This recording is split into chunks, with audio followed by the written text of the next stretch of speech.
So we are live. Okay. Hello and very warm welcome to all of you who are present today.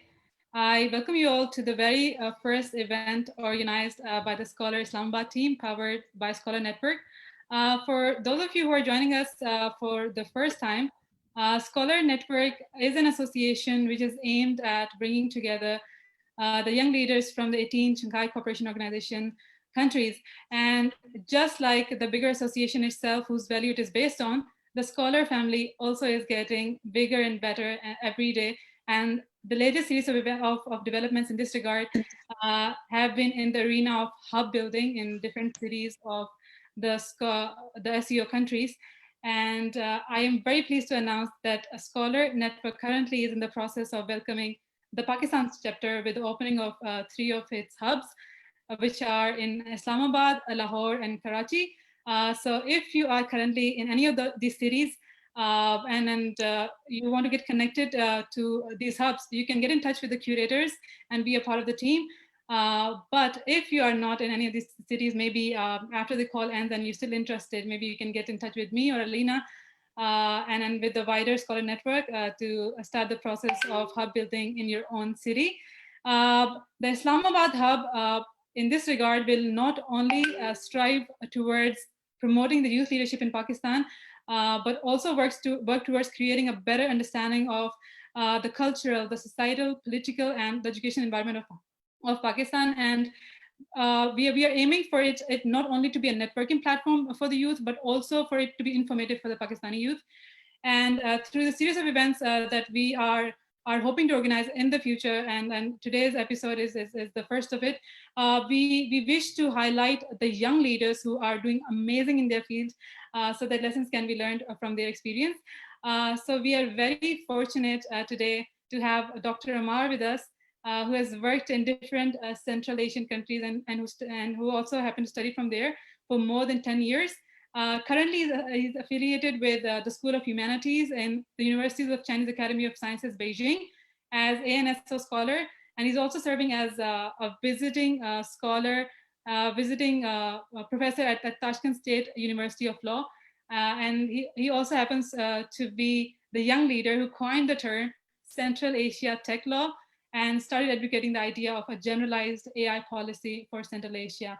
We really warmly welcome you, Dr. Ammar. How are you today? Thank you very much, Hola. First of all, I would like to convey my gratitude to the SCOLAR Network. As you know, I spent quite a few, profound months in Beijing, and I have very sound memories of my interaction with SCOLAR Network and SCOLAR Secretariat. I would say that SCOLAR is spending a lot of time, stamina, energy, and resources in developing youth potential related to social work, social entrepreneurship, and youth activism. And I am very happy as a Pakistani that SCOLAR is finally in Pakistan. We were trying from previous couple of years to start a chapter in Pakistan, and credit goes to you and your team that finally we have a SCOLAR chapter in Pakistan. So thank you very much for this. And I am fine. How about you? I'm fine as well. Very, very nicely put, Ammar. You have done so much at such a young age. So without wasting much time, I think let's start from the beginning of your academic career. I'm aware that the first degree that you aimed for was a medical degree, and you started pursuing that in Kyrgyzstan. And at the same time, you were enrolled at a different program in the evening. So can you tell us a bit about your experience studying in one of the Central Asian countries, that is Kyrgyzstan? Yes, so after completing my college, I actually spent 1 year in Lahore. I got admission in BS in biotechnology at Foreign Christian College University. And after that, I left for Kyrgyzstan, where I started studying medicine. And when I was in 3rd year of my studies, I started studying finance as a part-time student. I started taking evening classes in another university. And in 2014, I graduated with 2 degrees, one in medicine and one in finance. So after that, I continued my study in Kyrgyzstan. I again got admission in two universities, American University of Central Asia, where I was doing my international relations bachelor's, and at the same time I was studying jurisprudence with the specialization in civil law from another university. So I completed these degrees in 2017, and then I left for Lebanon. And in Lebanon, I did my first master's in democracy and human rights for 1 year. And also I worked with the Syrian refugees. Lebanon is a small country, but uh, almost 3 million refugees are living in Lebanon. So my research was related to the Syrian refugees living in Lebanon. And after completing this, I came to China and I did my LLM from Tsinghua University. I got Chinese government scholarship for studying this LLM program. And after completing this LLM program, I started working in Uzbekistan, which is again in Central Asia. So this is a brief introduction about my educational background. Okay. So again, I think coming back to the very start, how in Pakistan, and putting it in the perspective of Pakistani education system, once a person is done with their FSC, and I'm guessing that you did your FSC in sciences in the medical field. That's how you were able to pursue your medical degree in Kyrgyzstan. Uh, so how was it that you were able to pursue two degrees at the same time, which had a very different major with a prerequisite? Because a lot of degrees in Pakistan you cannot pursue without having a prerequisite of certain courses or certain subjects. So being a science major, how were you able to enroll for a finance related program in Kyrgyzstan? How different is it compared to getting enrolled in universities in Pakistan? So let me clarify this. It is also allowed in Pakistan now to enroll into universities at the same time. And HEC has issued a notification that if there is no clash and if you can justify that you have attended both schools, then your both degrees will be recognized and HEC will verify them. Uh, I I would say that it is a drawback of Pakistani education system that and it is not as you rightly put that usually we don't go for two degrees at the same time, but it is a common practice in Central Asia. Many students in Central Asia, they pursue two degrees at the same time, and multidisciplinary education, which is the topic of today's discussion, is very much in trend in those Central Asian countries. It is not a new phenomena. It has been practiced from previous half century, and Pakistan is now adopting this multidisciplinary type of education. Recently, as you know, that HEC has issued a new policy regarding PhD. Now in Pakistan, you can directly go for a PhD after completing your 4-year BS honors program. And I am very happy that it is mentioned in the policy document that you can pursue another major regardless what your BS was. So I think that it is a good progress.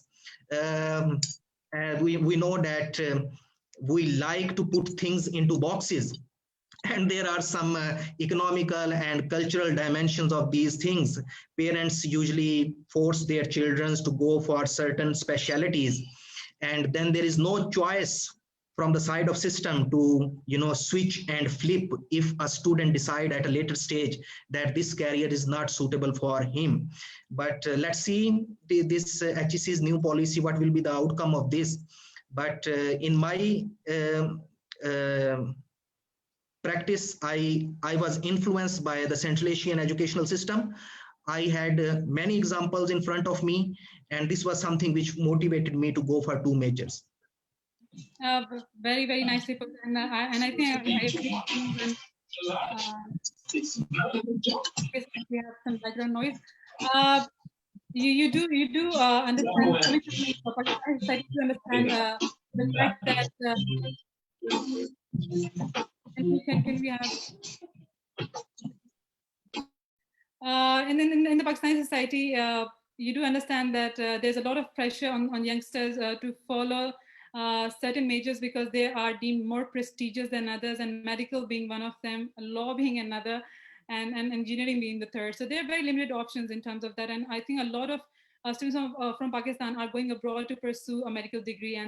We have seen a lot of cases of Pakistani students going to China. But we have rarely heard of students actually pursuing a medical degree in the Central Asian countries. And you are one of the examples of somebody who pursued their medical degree in Kyrgyzstan. So what are the career options available once you pursue a degree from Kyrgyzstan, and how did you enter into it? What were the other options available at that point in time? And would you advise the youth from Pakistan to actually pursue a medical degree? Like, what's the worth of a medical degree from Kyrgyzstan? Let me divide this question into two portions. First of all, during the last 2-3 years, thousands of students have got admission in Kyrgyz, Kazakh, Uzbek, and Tajik medical universities. Number of universities have opened, and they are only recruiting students from India and Pakistan, and they are teaching only medical education. You can say this as brain drain, or it is a desire of Pakistani parents that one or two members of their family should be doctor. So Kyrgyzstan has actually cracked this code. Approximately 10 new universities have opened during last 2 years who are giving admission to Pakistani and Indian students. So the main purpose of these universities is to provide medical education, and main purpose of students is to get a medical degree. Once you are in Pakistan, there is an exam which is called as NLE exam. Now it is taken by, now it is given by Pakistan Medical Commission. Once you pass this medical exam, you are able to practice medicine in Pakistan. And once you get this license, no one cares that you graduated from Kyrgyzstan, Kazakhstan, or UK or USA. So this is something which we should consider. In terms of career opportunities, career perspectives, the only aim of Pakistani students is to get medical degree and to practice as a doctor here in Pakistan. I don't know many Kyrgyz or Central Asian graduate who pursued research or teaching as a career. So there, the career perspective, the career options for Pakistani students who are going only into Central Asia are limited to only this one option, that they want to practice as a medical doctor in Pakistan. On the other side, I personally don't know many people who studied anything from humanities and social sciences besides medical studies in Central Asia. There are limited number of people who went to Central Asian countries and Russia and Ukraine or Belarus or these post-Soviet countries to pursue their social sciences or humanities degrees. But it was a long time ago, like 2, 3, 4 decades ago. But at present, if I talk about what Pakistani students are studying in Central Asia, they are studying only medical education. They are pursuing only medical degrees. Okay. So in your words, it might be a degree which is very sought after, but and in your words again, you wouldn't recommend a lot of students to pursue a medical degree in Kyrgyzstan. But I think before you set out for a medical career in Kyrgyzstan, you might have searched other options. So would you be kind enough to name a few options or of a few good universities, a few well-reputed universities in the Central Asia or Kyrgyzstan specifically that students can aim for who are hoping to get their medical degrees from the Central Asian countries? I didn't say that I will not recommend students to study in Central Asia. They should definitely go and explore a relatively new region as compared to China or Europe. And with the emergence of this Belt and Road and China-Pakistan Economic Corridor, Central Asia is a very important part of this Belt and Road program. And Pakistani students are pursuing some of the other degrees as well in these countries, but they are very, very few in number. So I would recommend that they should definitely explore, first of all, this area if they want to, if they have economical resources to study medicine. If they want to study something else, they should definitely go for area studies. They should explore this Central Asian region as a field of education, because when we look at Central Asia, we consider it as a homogeneous group of countries with homogeneous group of people who are similar to the Asian people or the Chinese people. But Central Asia is very diverse. Linguistically, ethnically, religiously, it is very diverse, and I think that Pakistani students should go there and explore it. And they should also study the social sciences in Central Asia. For example, there is a huge economic potential in Central Asian countries. Most of the Central Asian countries, they are exporting natural resources. I would say that the study related to the natural resources extractions and import and export quality is much more better as compared to the Pakistani institutions who are teaching the similar courses. Also, there is a chance for Pakistani lawyers to study the Central Asian law, because the cross-border, uh, what we call it, international private law, or the international trade in general understanding, it is increasing among Central Asia and South Asia. So the Pakistani lawyers should definitely study the law in these countries so that they can best facilitate their own people in Pakistan. Okay, and apart from the medical career, you also pursued a degree in finance at the same time, part-time. So can you shed a bit? Can you shed light on the study system in Kyrgyzstan as far as part-time studies is concerned? Because in Pakistan we do have a system of morning classes and evening classes. Is it similar? Like, do Pakistani students, if they go abroad, if they go to Kyrgyzstan for full-time or part-time studies, is the education system similar, or are there any particular differences between the education system? Not only in Kyrgyzstan, but in whole Central Asia, I would say that in almost all the post-Soviet countries, you can study full-time, you can study part-time, which means that you will take evening classes.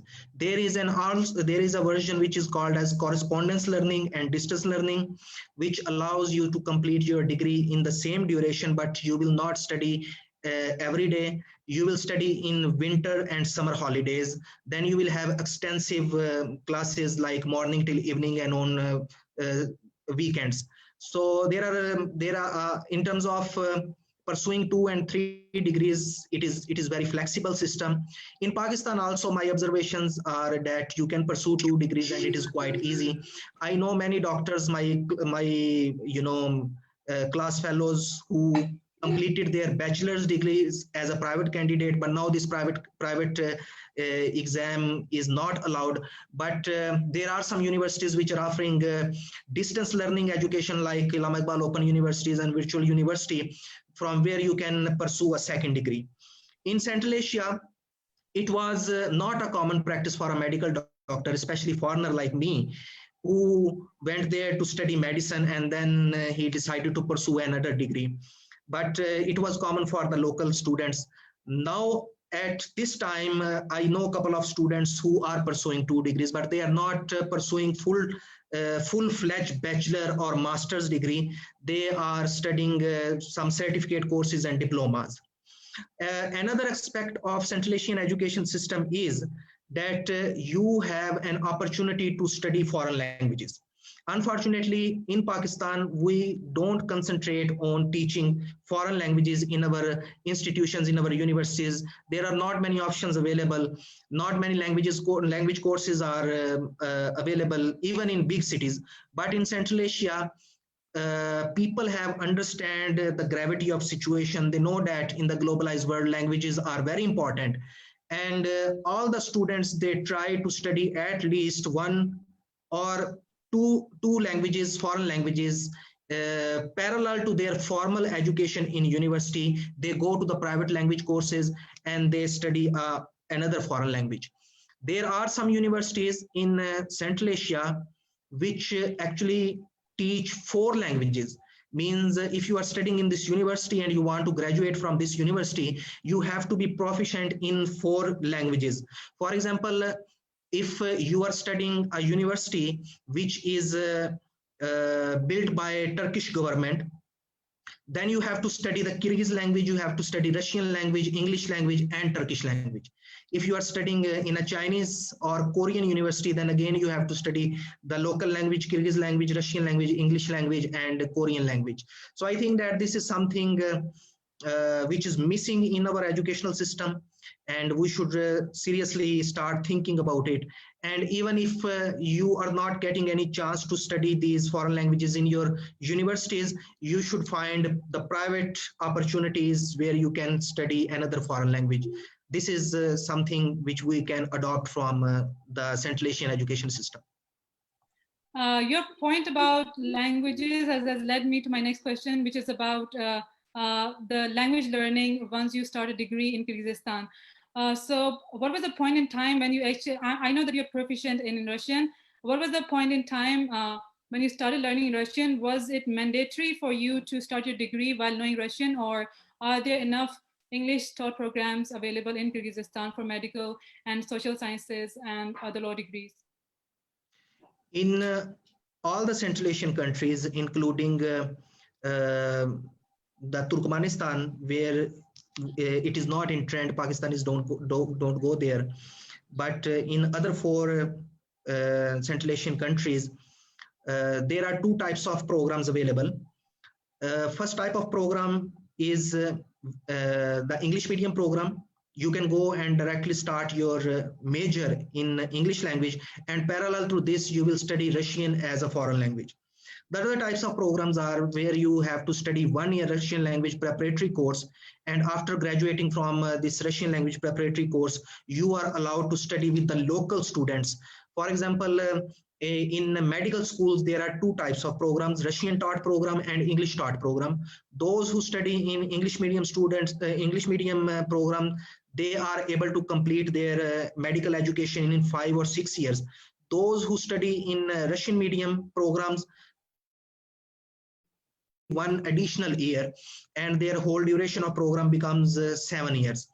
So on the other side, many good Central Asian universities have realized that English is a global language, and they have started their they have started teaching only in English. Means it is up to you if you want to study Russian as a foreign language. But if you are studying in this university, for example, I was studying in American University of Central Asia, the language of instruction was English. So if you are studying in these sort of universities, you will study language by choice.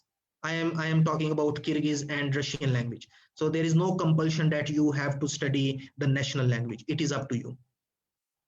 Okay, as you very correctly put that there is not a huge outflux of Pakistani students to the Central Asian countries when it comes to pursuing a higher education degree.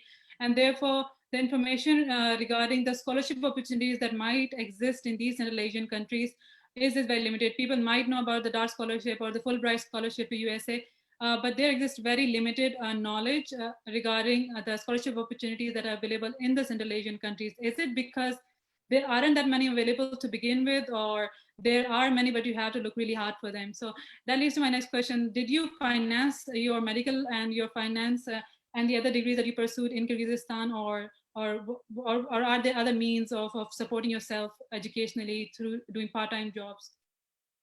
Yes. So first of all, I would say that we Pakistanis, we have our own standards and preferences. We don't look into the available opportunities, and that's why we miss those opportunities most of the time. If you ask in your circle that you want to study in another country, their first preference will be a European country, or they would like to go to America, or the Korean or the Chinese institution would be their top priority. There are many Central Asian universities which offer scholarships for international students, although they are limited. But these universities nowadays, they are inviting international students because of two reasons. The first reason is that they want to improve their international ranking, and secondly, they want to bring the demographic diversity. Means traditionally only the Russians or the Belarusians or the Chinese, they go into Central Asia. But nowadays, they want that the students from South Asia should come to their institutions so that there should be a diversified student community in their university. And for this purpose, they are willing to offer. I would say that even if there is no scholarship available for Pakistani students in Central Asia, you can simply send an email to a university and can take the feedback. I am sure that they will try to accommodate or find a suitable economical option for you. If they are not giving you a fully funded 100% scholarship or tuition fees, waived sort of scholarship, they will try to accommodate somehow, because this is something which they want to do these days. When I was studying medicine, I was paying for my own education because it was a commercial program. But when I graduated from this university and I started studying international relations and jurisprudence, for both of these universities, I was working for these universities. I mean, I was working in the same universities to finance my education. In American University of Central Asia, I was working in Language and Resource Center. This is now in trend that universities have a language and resource center where the senior students guide to their juniors about their assignments, and if you have any problem with your readings, you can come to this senior and you can take his guidance. So I was working in this center, and the university where I was studying law, I was working as a consultant for the rector. This university was comparatively new university, and they were actually extending their international relations. So they offered me this job, and I accepted, of course, because they also allowed me to study at the same time. So I wouldn't say that my 100% tuition fees was waived, but due to my own interest and due to my own, you can say that compromises, I found a suitable option for me. But at present, there are some universities like American University of Central Asia, Kyrgyz Turkish Manas University. There are some universities in Kazakhstan like KeyMap, Nazarbayev University. They are those universities who are offering fully funded scholarships. For example, in Kazakhstan, the #1 university is Nazarbayev University. Nazarbayev was the previous president of Kazakhstan. Many Pakistani students are studying their own fully funded scholarships. University is very good. It is in some of the very good universities in Eurasian region. But just because it is not trend to consider Central Asia for our studies, we are missing these opportunities. But I will strongly recommend and suggest my fellows who are listening and those who will listen to this recording that they should explore these institutions and they can find a fully funded scholarship. Nice. Dr. Ammar, when you were actually pursuing your degree in jurisprudence law and international relations, you also happened to simultaneously pursue a degree in law from Rome Business School. How did that happen? And also, was it an exchange program? Or my question in this regard is regarding the exchange opportunities that are available in Kyrgyzstan, because according to the Pakistani context, there aren't many exchange programs that are available. Many of the students who are going for exchange programs are either enrolled in foreign universities or either through a joint degree program that they can be a part of a foreign degree. So shed some light on that experience of yours. How did you, what are the venues through which you come to know about these kind of programs? Yes. First of all, let me share this information that only last week, the Kyrgyz Minister of Education and Science, Mr. Almaz Beg, was in Pakistan, and he met with our Chairman of Higher Education Commission and our Minister of Education.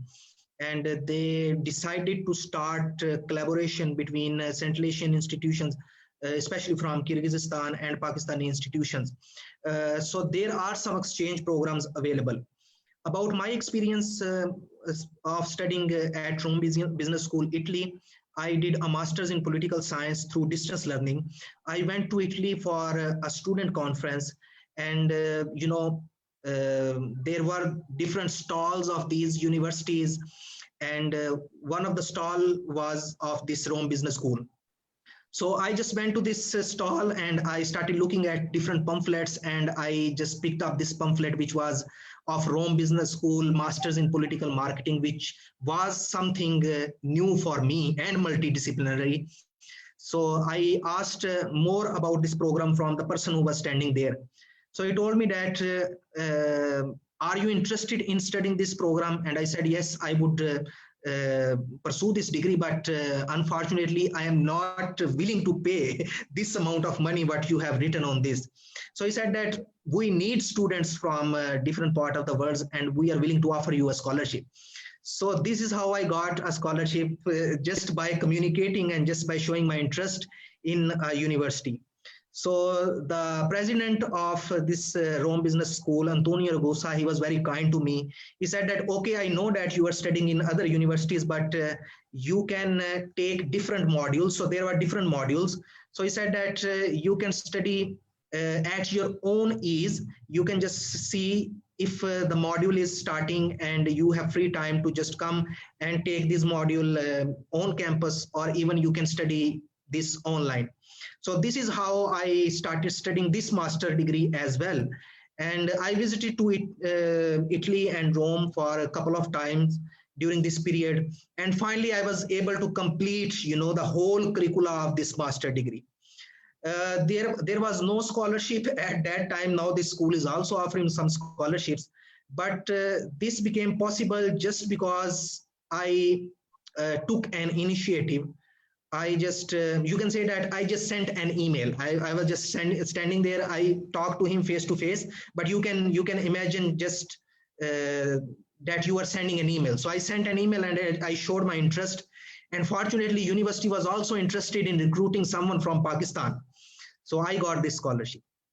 So from here, I would suggest to my fellow students that don't become shy in asking anything from the universities. Now they have full-fledged international or external relations or student recruitment departments. Just send them an email and demonstrate your interest that I am willing to study, but unfortunately I am unable to pay. I am sure that they will suggest you some internal or external means to finance your studies. You are very right in saying that the opportunities do exist out there. You just have to take the initiative. So my next question would be about the application process. How difficult is it? Because sometimes I do understand that coming from Pakistan, whenever you're applying for universities abroad, we are sometimes burdened by the document requirements, and sometimes the whole process makes you so lost that sometimes, like a lot of students, they tend to give up. So what would make your application process stronger? Because definitely you being admitted to Rome Business School has got a lot to do with your academic credentials and what you were already doing. So what would you recommend, and about how difficult is the application process, and what preparation the students need to undertake before they start applying for the Central Asian countries? I don't think that application process is difficult, even if you are applying to top-notch universities like top 10 Harvard, Oxford, MIT. I would say that we have made this process difficult for ourselves. We wait for the deadlines. There are, certain documents which should be in your hand, and like your CV, it is something where you can prepare in advance, and you can just keep it updating if you attend a new conference or seminar or a new certificate course. Similarly, the motivation letter or statement of purpose or letter of intent, or there are different names, but I consider them just motivational letter. It should be ready. Then your research proposal, if you are applying for a PhD, you at the time when you are applying for a PhD, you should have something in your mind that in which area you want to apply. And then your language scores. I know that to take these language exams is quite difficult for Pakistani students because they are very expensive. But you can get a certificate from your university that the language of instruction was English. It should be ready. We have seen that the deadline is approaching and students are going to the registrar's office to get this certificate of language of instruction.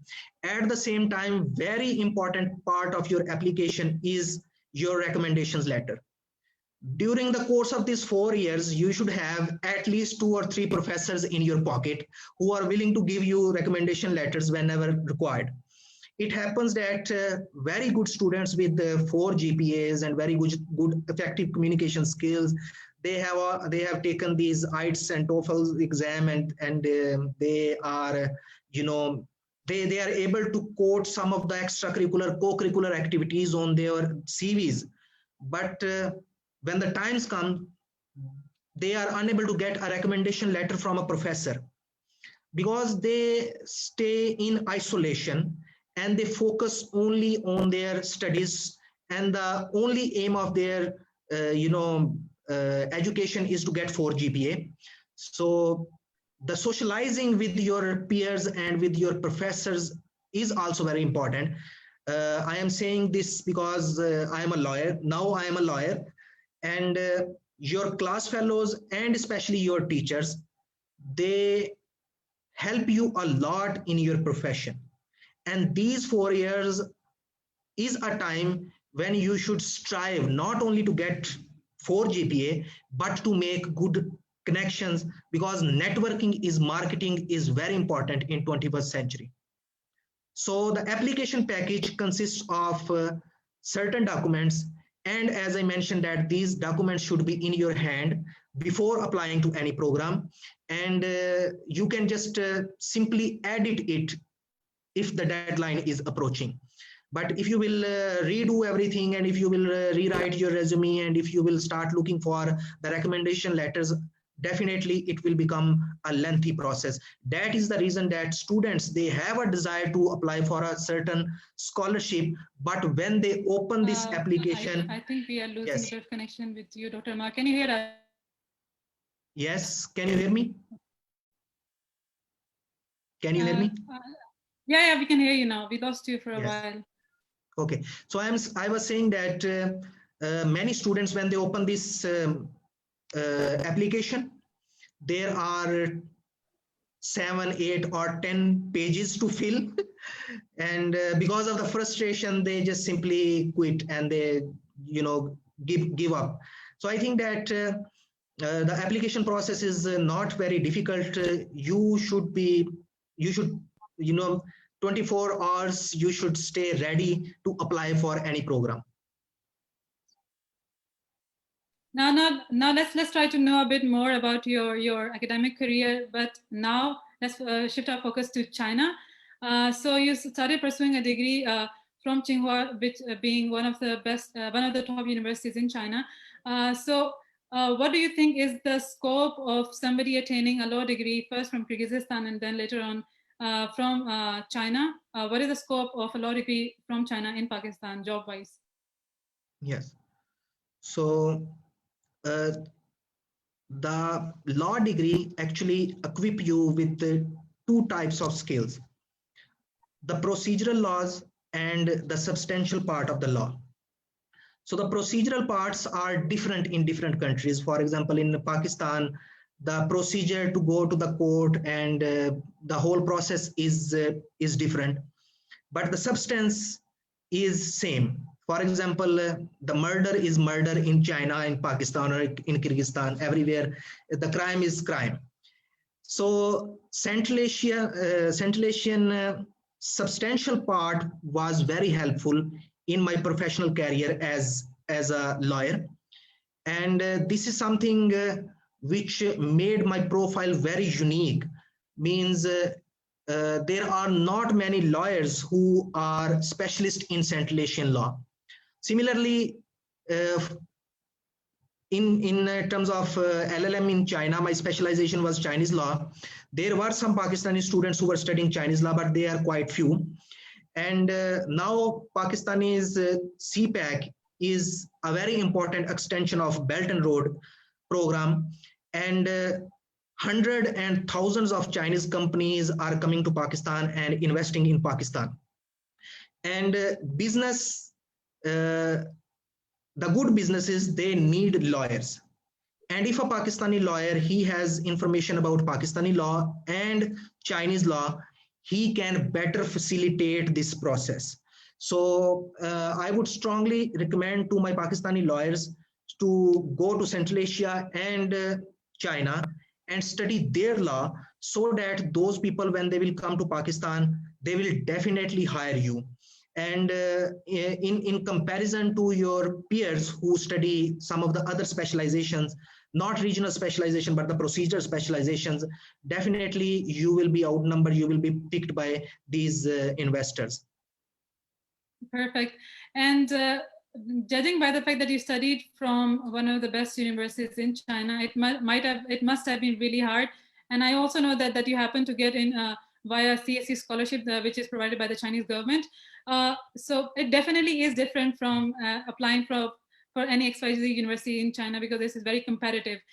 So what helped you in the process? What made your application package stronger in this case? Because there definitely exists a difference between applying self-funded in Kyrgyzstan versus applying for a very competitive scholarship in Tsinghua. So what was the application process like, and what did you focus most on? Was it your CV, recommendation letters from your previous professor? What was the process like? So without any exaggeration, not because I graduated from Tsinghua. The Tsinghua is a very competitive university, and the law school is also very competitive, even for Chinese students to study there. The Chinese government scholarship was not as an option available for foreign students, and there was only one Pakistani student who studied in the law school before me. So when they offered me admission, they offered me the tuition waiver. This was something which was under the jurisdiction of this law school. The law school could give you the tuition waiver. But I sent them an email, and I wrote in the email that I cannot pay for my living expenditures, but I can contribute a lot in doing marketing of your program in Central Asia and Pakistan. And I relied on the fact that Pakistan is a brotherly nation to China, and I have a background in Pakistani law and Central Asian law. And if I graduate from your university with a specialization in Chinese law, I can be very beneficial for you. So this is something which helped me to force them to discuss my case with the International Relations Office and secure a scholarship for me. Again, I didn't give up when they gave me this tuition waiver. I, went a step ahead and discussed with them, and I negotiated with them, and finally I convinced them. So this is something which many Pakistani students, they don't do. And our teacher, unfortunately, I have met with many consultants who help students to prepare their applications and apply abroad to different programs. They also don't suggest, and they ask them to compromise. So if you get a 10% scholarship, this is something which is considered as, the end of the world. But you should, convince to the school that why your presence in their school can be beneficial for them. Obviously, it is beneficial for you, but it depends on your argumentational skills, it depends on your negotiation skills. But in majority of the cases, because I have practiced this later on with some of my friends, with some of my peers who told me that they have secured admission, but they didn't get a scholarship, and I suggested them to write an email to this professor or to the director or to the dean and convince him that why your presence in their university is important for you. So this is how I got a fully funded scholarship, and I was able to complete this very expensive program. It is very admirable how every step of the way you try to pave your own path instead of relying on the things that were already there. So next, I would like to ask you about the cultural adjustments that the Pakistani students have to go through, because when you talk about Central Asia, as in your words, I think it's considered a homogeneous group of countries with a similar culture, and some aspects we might share with them as well, because of the same religion in case of some countries. But what is the cultural adjustment that a Pakistani student has to go through in Central Asia versus in China? Yes. So you have also graduated from China, and you have been very active in terms of networking. It is very unfortunate to, and I should mention this actually, that when the Pakistani students go abroad, they like to stay within their own community. I mean, Pakistani students, they go in Chinese universities or in Central Asian universities or in European universities, and they make their own isolated community. They cook together, they play cricket or football, and they spend a very good time. But the other opportunity, which is to decrease the communication gap, to decrease this cultural gap, they actually miss this opportunity. So the thing I would suggest to my fellows who are studying abroad, that they should interact with locals and other international students who are studying there. In terms of adaptability, it is difficult if you are staying in your own isolated community. But once you start interacting with locals, locals start accepting you, because this is a new opportunity and this is a new experience for them as well. So in Central Asia and in China, I was accepted. I would say that I was able to get out of my comfort zone, and I took initiative in interacting with my peers from different countries, and this is how I adopted the China. I mean, the country will not adopt you, you have to adopt the country, and for this purpose you have to leave your comfort zone. You have to take let's say risks. You have to do the first step, which is to go and say hello, how are you. So this is how you can adopt. But if you will go, you got a lifetime opportunity of studying in another country, and you couldn't get the maximum out of it just by staying within your own community. I think that this shouldn't be the way. You should go and you should talk with the locals, and local will appreciate that you have approached them and you want to be with a friend with them. But you can't discount the language aspect of it. You being fluent in Russian definitely would have helped you out. But as in my case, I think there was a great adjustment in terms of the language barrier that you have with the Chinese people. So is it the same in Central Asia? Do a lot of people speak in English, or you have to stick to Russian or the local language being spoken? Uh, in China and in Central Asia, people want to study English language, and Pakistanis comparatively they are fluent in English language. So this was a plus point for all the Pakistanis, that once you start interacting and there are people who actually facilitate the process. I mean, they know that you are not understanding what they are saying, but they try their best to understand you. So let me put it in this way, that I didn't study Russian language while taking 2 hours class at university. There was a compulsory 2 hour class every day. I had to go for this Russian language class, and I didn't learn anything from this class. Once I started interacting with local, I started feeling more confident in what I was studying in the classroom. And same happens in case of Chinese.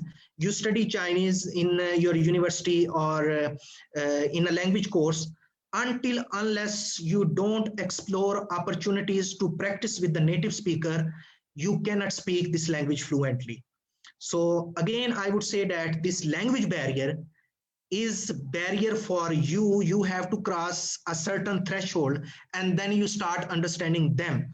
But there are different techniques and tricks. You can find some local class fellows and you can offer them the language exchange. You can ask them that I will teach you English and you can teach me Chinese or Russian, or you can just simply go to a local shopkeeper who is next to your hostel and can be friend of this person, and he will definitely start teaching you the names of different products which are available in his or her shop, and later you can utilize the same words in different scenarios. I think that my personal experience, because I can speak other foreign languages as well, you don't have to be 100% fluent in one language.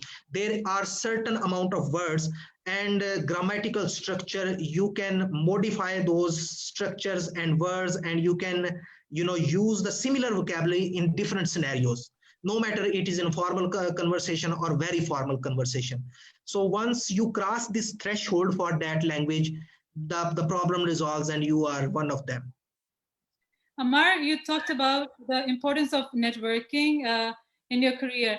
And I have known you through some of the Scholar events, and you have also been associated with Scholar for some of the Scholar events. So how important do you think is it for the youth of Pakistan to get themselves associated with associations like Scholar or other youth leadership associations?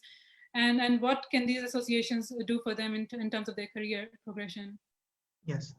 So I will talk about Scholar in detail, but before that, the recommendation for my young brothers and sisters is that extracurricular activities and co-curricular activities are very important for your career, for your educational career and for your professional career.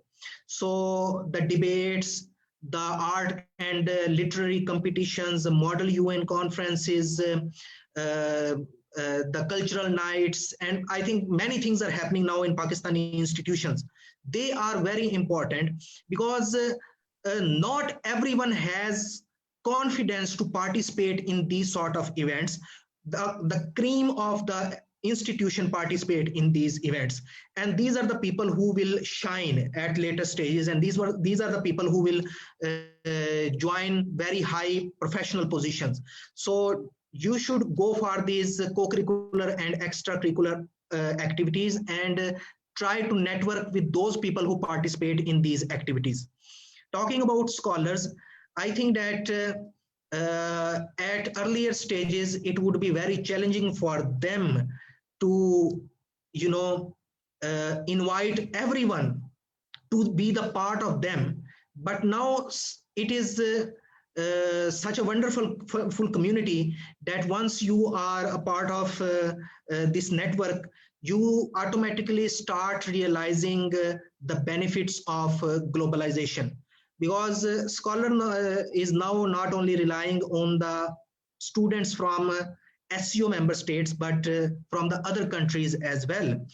And this is, I think that without any exaggeration, is the only community which have the representation of so many youngsters, youth leaders from so many countries inside China. So the Scholar events, they benefited me a lot, not only in my professional and academic career while I was in China, but the friendship which I have made during my stay in China and while participating in Scholar events are benefiting me until today. And one of the example is this event that we met in a Scholar event, and now you are a professional and I am a professional, but our friendship, which was because of this Scholar event, is now entered into a new phase.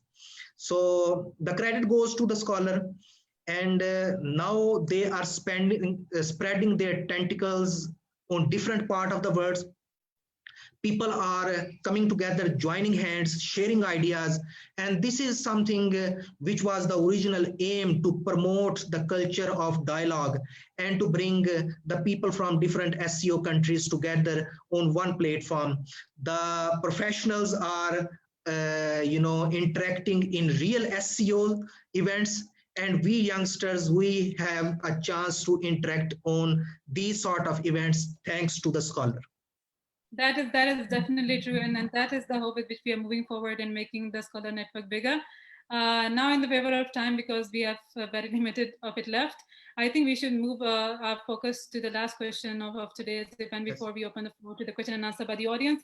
And that I think will be regarding the practical applicability of a multidisciplinary education, as in your case. What, how would someone who has a multidisciplinary education compete with someone who has focused on one domain only? Because we cannot have people who are jack of one trade but like master of none. So would you rather have people focus on one discipline, one major, and be expert in it, and rather than focusing on multiple majors? But at the same time, we do recognize that in post-COVID world, some of the industries are going down, and the need for certain other jobs are being created.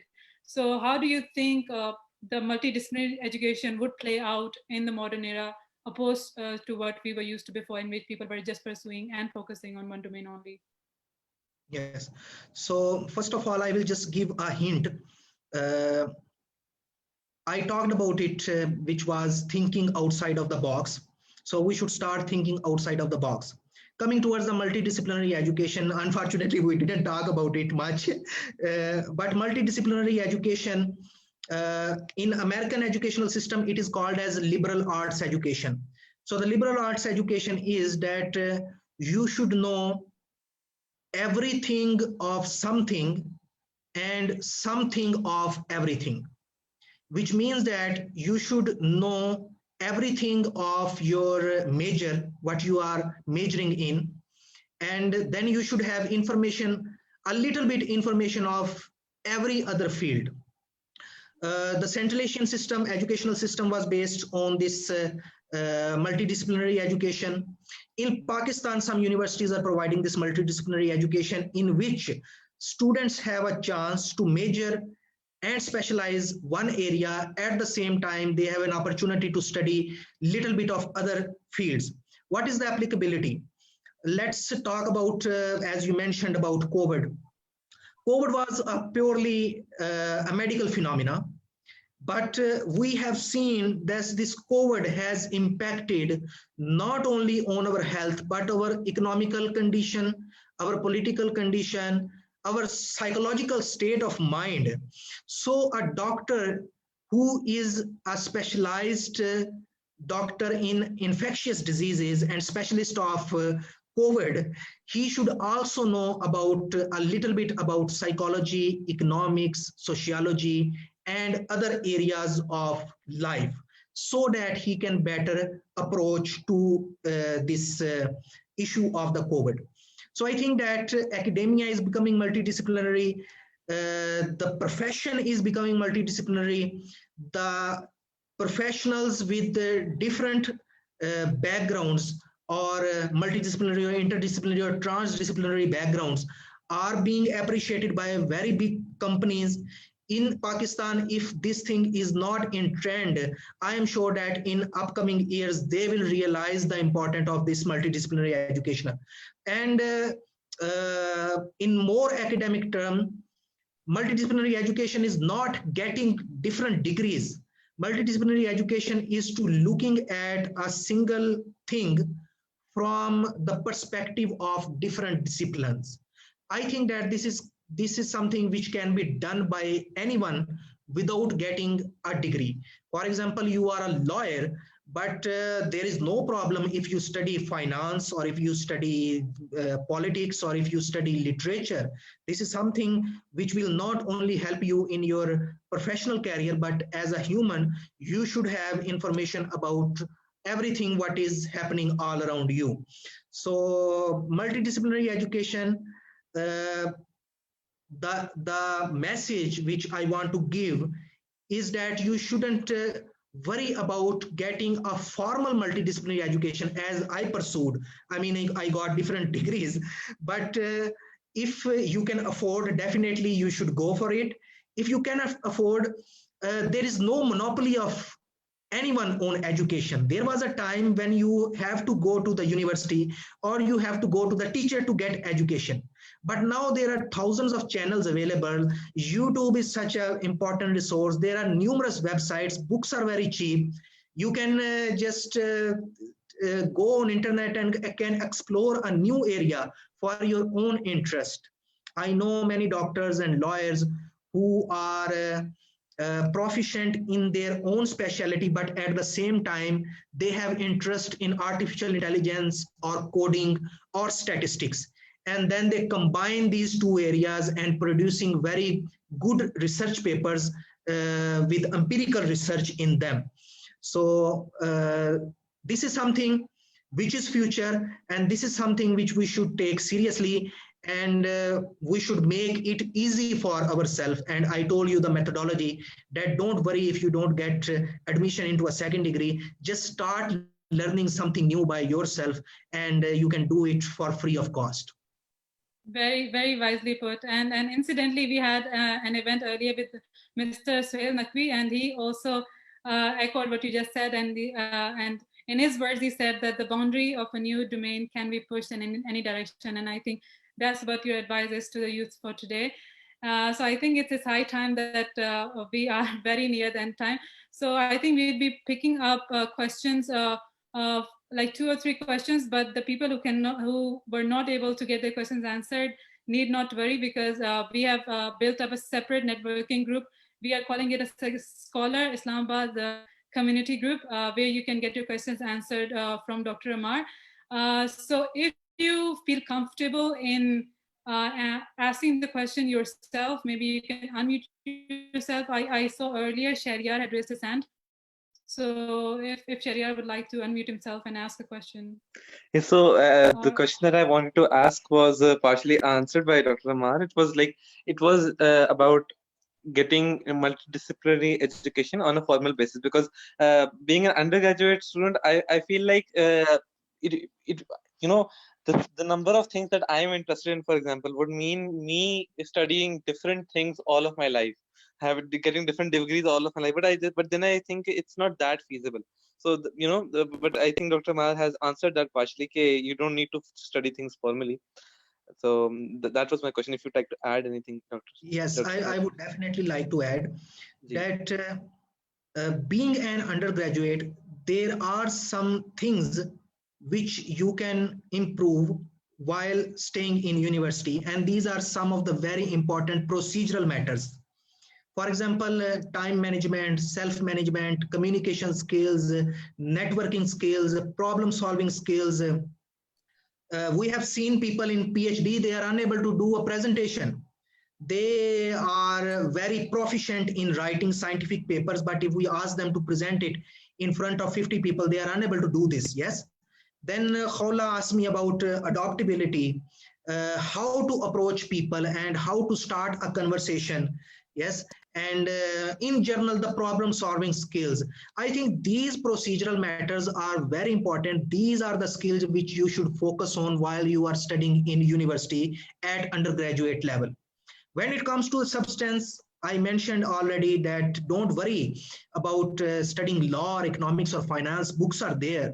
You can just simply go on YouTube and you can write any topic, and there are people who can explain you literally in 2 minutes very complicated economical concepts or financial concepts. They are willing to teach you just in 2 minutes. So don't worry about the substantial part. While studying in university, focus on your skills which I mentioned earlier. If you will miss this opportunity of improving these skills, you will not be able to correlate the substantial part at later stages. Okay, so if I couldn't put it in words earlier, now I have answered this question, that don't go for a second degree unless you are not confident that you are a good speaker, communicator, negotiator, or you have confidence of that level that you can effectively merge these two areas of education, and then you can project it. Let's say you have 2 degrees and you are unable to put your case in front of a company that why they should hire you. You should go to them, and in interview you should convince them that you are hiring an engineer, but I am an engineer with a law degree, and how I can be beneficial as compared if you will hire a person with a single degree. So the communication skills does matter. So focus on these skills while you are in university at undergraduate level, and then you can study anything and you can go for it formally if you want to pursue. Thank you, Dr. Saab. That makes a lot of sense, and that really solves a problem that I had in my head. Thank you so much. Thank you for the question. Another question which was sent to me privately, and I think which is highly relevant to today's session, is about the job opportunities in Central Asia for PhD holders. As you know, the job market in Pakistan can get cruel sometimes towards PhD holders because there are many people who are pursuing PhD degree in Pakistan and from abroad as well. So what are the job opportunities that exist in Central Asia? Can you briefly discuss that? And I think after that we will end the event, and one of our team members has shared the WhatsApp group which you can join, through which you can get connected to Dr. Ammar even after this event. So at present, the job opportunities which I can recommend are only in academia. Universities are recruiting international faculty. In almost all the Central Asian countries, there are international universities. These are not only local universities, but they are the branches of very well-known international universities who have made their campuses in Central Asia. So PhD holders should definitely apply for these academic positions which are available. As a researcher, as a lecturer, they can find a job very easily. When it comes to the professionals, unfortunately, the job market is very, small. Dr. Naqvi is a world-renowned, educationalist, and that's why he has been imported from Pakistan to Central Asia. Very rare case. And if there is any Pakistani who is working in field, he is, exceptionally rare case. I don't know many professionals who have been hired by the local companies to work in their country. Most of the time, they hire their local graduates, and there are language barriers as well. But for PhD holders and for those who want to explore this area, I would strongly recommend to apply to the different universities because they are willing to accept you, and actually they are offering different jobs for teaching positions, and academic positions are available. You can go for them. Thank you very much, Dr. Ammar, for answering this question, and also for taking your precious time out and joining us for this session today. We really hope to have you in our future events as well. And I would have loved for you to be a part of the team as well, but I know owing to how busy you always are, you can't. But in case any of you guys are interested in getting getting to know Mr. Ammar more, or you have some unanswered questions at the end of this session, you can join our WhatsApp group that has been shared in the chat section of the Zoom meeting. And also we are present on Scholar, on Instagram, Facebook, and LinkedIn as well, where you can get more information about our future events. I would like to thank all of you guys again for joining us today, and again to our amazing speaker for today, Dr. Ammar, for taking his time out. And before all of you guys leave, can we have a group picture? Because if we had been meeting in a physical setting, that is how the norm goes. At the end, we gather around for a group picture. It's not a compulsion, but if you can turn your cameras on, we can take a picture together. Thank you, Hola. Can we stop sharing the screen so everyone can be on the Zoom? Ammar, can we stop this screen sharing, please?